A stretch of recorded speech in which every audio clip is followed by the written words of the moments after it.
All right. So the devs decided to buff Angry Mango. And like, I still don't understand it. I've been thinking about this since they did the buff, and I'm just like on one hand I do, like at face value I get it, right? But on the other hand I'm like, what are you doing? So let's talk about Angry Mango here.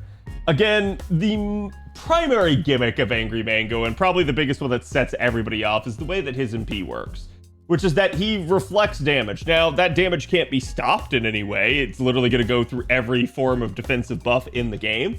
So it's a really, really nice effect in that regard. But the issue at play here is that Angra's NP is ultimately limited by his health pool, and that is definitely a problem at this point.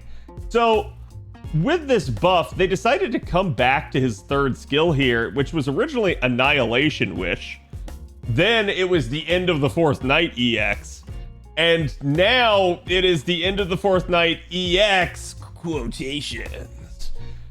AKA, it doesn't change in name at all, but they buffed it again. And what they actually ended up doing here is they actually granted him an Arts Up that increases every turn for 5 turns, just as the same way his Quick Up increased. So it's basically the exact same effect as the Quick Up. It's just now on his arts cards, which is good because this at least like impacts more of his deck than it did before. But they come in here and they also grant him NP charge. Now that's significant. It's 30% more because it's going to help him get to his NP, which means, hey, there you go. You have the capability of actually getting to an NP easier. The question begs, though, if we can't really scale Angra's NP damage with like more buffs to him, I mean, I guess you could give him HP up, but it's like you can't give him like, oh, hey, I know, I'll give this guy some sort of steroid to increase his damage output for his NP. That doesn't work. So it's like, if that's the case, we can't scale it up. Then obviously just running something like K-Scope makes perfect sense on him, right? Like, wouldn't that just make sure that like he already has his NP and we can fire it off since we don't care about damage scalability too much there? And the answer is no, because the thing that you actually need to run Angry Mango with is Taunt. Angry Mango needs a Taunt skill, and they've upgraded him twice and they still haven't given it to him, which is just wild to me that they haven't done that. Because, again, that is the entire premise behind why you need to give him charge. Just because you're probably having to run a Taunt Craft Essence on him. And therein lies the problem that you end up having here, is that the devs had to come in and give him an easier way to get to his NP, because you ain't getting there normally unless you're going to end up having the ability to charge him. So that's what it feels like a lot of this is designed to do.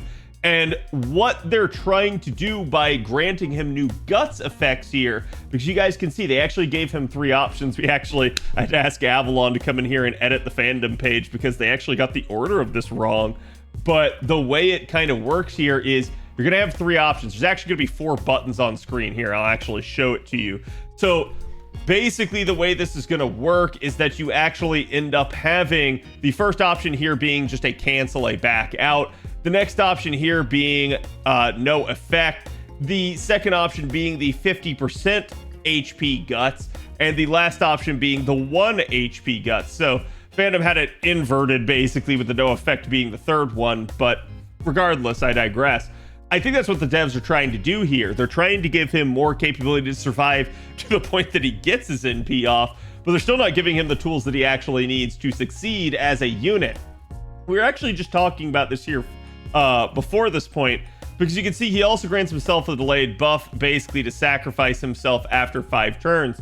So I think what they're trying to do is they're trying to make him like nuke himself down. This is going to probably make the 1 HP guts his best option, so that he can get himself killed, so that he can actually get the most HP value out of it. Because you guys can see the damage formula on his NP works by virtue of his maximum HP minus whatever his current HP is the amount of damage that will get multiplied. If you're lucky enough to have NP 5 of Mango, it's going to get multiplied by 300%. If you don't, it's going to be multiplied by even less. But if you take something like, say, about 9k HP which would basically be Mango's base HP, again, like with some foes and stuff on him for attack, or sorry, for HP. At that point, you can say like, okay, it's about 9,000. You can multiply that by 300%. You're only going to get 2,700 or 27,000 HP here. So that's going to be the issue that you're going to have, is that you're not going to get a whole lot out of this. It's not really going to do a ton of damage. So at the end of the day, HP at the start of enemy's turn minus HP at the end of the enemy turn. Found that now. Okay. Yeah, so it pretty much confirmed. We had a question there because actually Atlas, ironically enough, states that it's reflect damage received to all enemies. And the reason this was significant, the reason that I was asking about that and making sure that the formula was the way it was because I knew there was going to be a little bit of an issue here, basically, with, okay, well, what if we can get more HP out of the guts? That maybe gets it some value. But I think the reason that the guts is set that the way it is actually basically to get you guys, again, maybe some more survivability to even get to the NP in the first place. This is maybe considering the possibility of you running him with another form of guts somewhere else in the party, or via craft essence or something on him, in order to be able to do that. So I think that's what they're trying to do. They're trying to set him up to be able to sacrifice himself, trying to be able to set him up in order to be able to, again, like, just be able to actually get an effective NP off. But the issue at play here is they still haven't given him the taunt. I was saying before, I actually think one of the coolest things that they could probably do with him, with an additional buff maybe in the future, would either be to give him taunt, like we've already mentioned here, or to maybe give him some sort of like King Protea like regeneration effect, where he gets HP over time, over turns, so that he can actually stack that up and then try to like get him targeted on a turn where an enemy's gonna NP, maybe with his guts up, and then him be able to reflect a ton of that back. He's gonna get a whole lot more damage out of that, rather than, you know, like, hey, some dinky measly, like, you know, again, 9k HP multiplied. So I think that's what they should be doing with him in the future. I'm not saying Angra has to be the most broken character or anything like that. I understand he's supposed to be weak and wonky, but I a little bit still, even after this buff, I'm wondering what they're doing with Angra and why. And let me know what you guys think. Do you guys feel like I hit the nail on the head with this, or do you think that there's maybe something else that they're trying to do here? And if you could change Angry Mango with a future buff, how would you change him? I'll be curious to hear you guys' thoughts. Thank you guys for watching, and I will see you guys for the next one. Hey, if you liked the video, make sure to like and subscribe, right?